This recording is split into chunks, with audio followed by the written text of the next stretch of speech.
মামা ওই কি নিজ রয়ে গেছে ওর মারে টুনি করে লাইছে পরে দাঁড়ান অবস্থায় আমার কেরম করে লাইছে আমার মাথার তো সমস্যা আমি আর ফুট করতে পারলাম না। মাথায় মাথায় সময় কাজ করে নাই এটুকু আমি এরকম কোনো সময় করি নাই, কিন্তু আজকে কীভাবে জড়াই গেছে আমি বুঝতে পারিনি ভাই। এখন আপনার এখন আমার কিছু করার নেই ভাই। পানি দিয়ে আনতে গেছিলাম, পানি দিয়ে আনতে গেছিলাম তো আমার তো এদিকে আসে না, এদিকে আসেন, এদিকে আসেন আপনার ডাক্তার দেখাই দিব। আমি মামা এই ডাক্তার জানি কইতেছি স্লিপটা আমার। আপনি কি হসপিটালে ভর্তি ছিলেন? এটা ভর্তিছিলাম আমি এই পানির জন্য গেছি তো আমার এই হেনতেনে নিয়ে গেছে আরও কয়েকবার কইছে কি কেবিন লইতে বললা আমি অসুস্থ আমার মাথায় সমস্যা কি এবার আইলে তো কেবিন লইবা আমি কেবিন লম আমার টাকা নাই তো আমার স্বামী নেই আমার টাকা দিবে এটি মাইসে দেয় আমারে তারপরে কয়া আমার এডি দাঁড় করাইছে এখানে মামা দেখছে দাঁড় করাই আমার লইয়া গেছে কয় এদিকে ডাক্তার যায় দেখি এটা লোংরা বেশি তারপর কতটি দিয়া আত্মা টাকার লাল করিয়া লাইছি মামা ওই কি নিজে ফ্যানটা এই পর্যন্ত ইয়া করে লাইছে করে আমার এডিও করে আমি থার ভাই খালি তার ভাই মতন হয় এরকম কত তোর কৃপা আমার গায়েও মাইলা লাগছে এবং কি আরও অনেক কিছু হয়ে গেছে এই যে আমি আর এডি মামার কাছে বলতে পারি না আমি ওই যে ডাক্তার সুরে আরে বলতে চাইছি আধা ঘন্টা পরে তুমি বললো ছেলেটা কি বলে আপনাকে সেখানে নিয়ে? আমার কয় এদিকে আসো আজ কেবিন লইও বলে কি আরে কেবিন লইতাম কি কও এগুলা বলবা না এটি বললে মারু আমি এখনই কয়ে দিব তোমার ছেলে সন্তান নাই বাকি আছে দুইটা বলে তুমি একদিন বলছো আর অনেক আগে তোমার কোনো ছেলে সন্তান নাই তুমি আমার জামা কাপড় দিব আমার তো জামা কাপড় মানিক বাগারাই দেয় তোমার জামা কাপড় দিয়ে আমি কী করি আমার জামা কাপড় মাইসেরি দিয়ে দিই এই যে আমার ছোটো মার কাপড় এইটা আমি চট্টগ্রাম ডাক্তার দেখাইতে গেছি আজকে বাবা আর বলবো না গো ওরা দেখছে ওই ফাড়াফাড়ির লগে আমি ওরা থাবত দিছি আমার একটু করে দাঁড়ান অবস্থায় আমার কেরম করে লাইছে আমার মাথার তো সমস্যা আমি আর ফুট করতে পারলাম না ওর ময়লা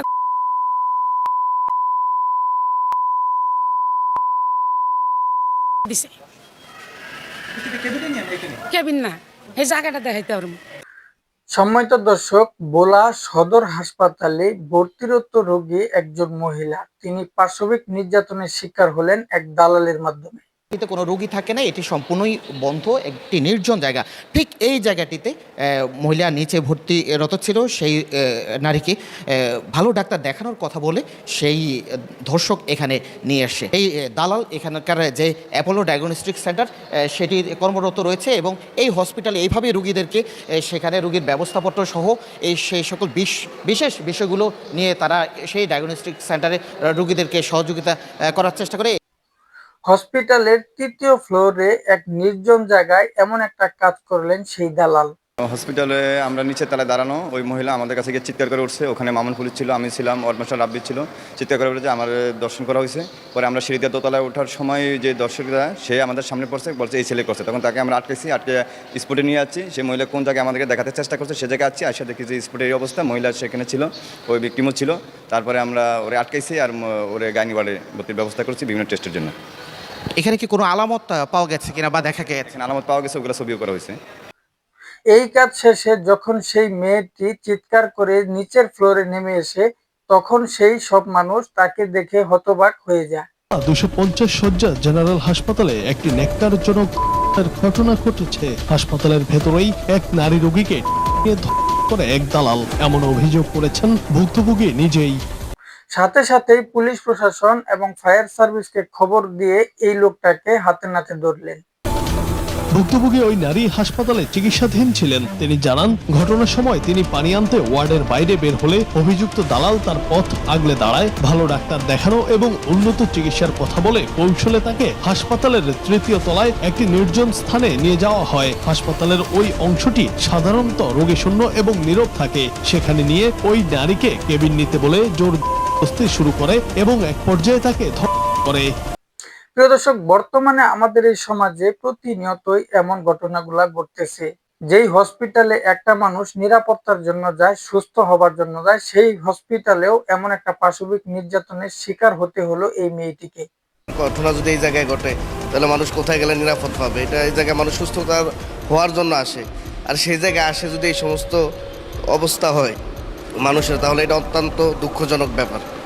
আমি চাই যে যারা এই সমস্ত কাজের সাথে জড়িত, যারা এই সমস্ত কাজ করে, তাদের অতি দ্রুত আইনের আওতা আনে তাদের বিচার করা উচিত।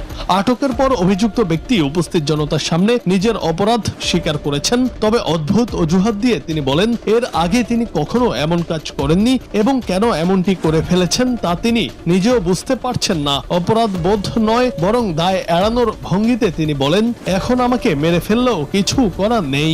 মাথায় মাথায় এই সময় কাজ করে নাই এটুকু। আমি এরকম কোনো সময় করি নাই, কিন্তু আজকে কীভাবে জড়াই গেছে আমি বুঝতে পারি না।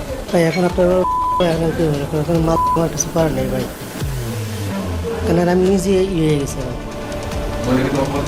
না, আমার কিছু না। খবর পেয়ে পুলিশ দ্রুত ঘটনাস্থলে পৌঁছায়। হাসপাতালের মতো একটি নিরাপদ আশ্রয়ে এমন জঘন্য অপরাধের ঘটনায় রোগী ও সাধারণ মানুষের মধ্যে তীব্র ক্ষোভ ও আতঙ্ক বিরাজ করছে। স্থানীয়রা এই ঘটনার তীব্র নিন্দা জানিয়ে অভিযুক্তের দৃষ্টান্তমূলক শাস্তির দাবি তুলেছেন। তারা বলছেন, হাসপাতালের ভেতরে দালালের দৌরাত্ম্য এবং নিরাপত্তাহীনতা। প্রিয় দর্শক, খুবই গুরুত্বপূর্ণ একটা চাঞ্চল্যকর তথ্য পেলেন আজকের এই ভিডিওর মাধ্যমে। শেষ পর্যন্ত না টেনে দেখার জন্য আপনাদেরকে অসংখ্য ধন্যবাদ। প্রতিনিয়ত এমন ব্রেকিং নিউজ গুলা পেতে অবশ্যই চ্যানেল সাবস্ক্রাইব করে রাখবেন, ভিডিওটি ভালো লাইক দিবেন। আজকে এই পর্যন্তই, পরবর্তী দেখার আপনাদের। আসসালামু আলাইকুম।